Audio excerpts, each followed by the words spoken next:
Another thing that people talk about that women care about is penis size. Does penis size matter for women in sexual selection? Well, there's controversy about that. In the Uh, evolutionary psychology community? well, Is it's there not. papers on penis size? I wouldn't say scientific papers, so speculations Sure. So about it. not And in nature or in science. yeah, no, nothing that I've seen there.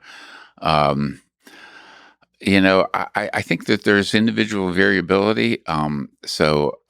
This is something that comes up again. When I ask women in my classes, what do women want? Some of them will say, a large penis. But I think there's variability in that preference, and it also might depend in part on the variability in the woman's anatomy.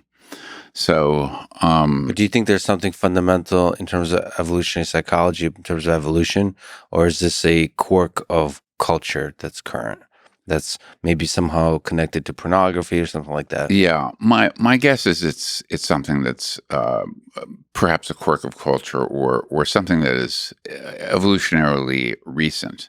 Hmm. But I don't know. I mean, it's a topic that hasn't been explored much. I've never done work on it, and Well, somebody should do a PhD, some archaeologist should do a PhD on the history of human civilization and its valuation of penis size and the correlation of penis size to the value of the male.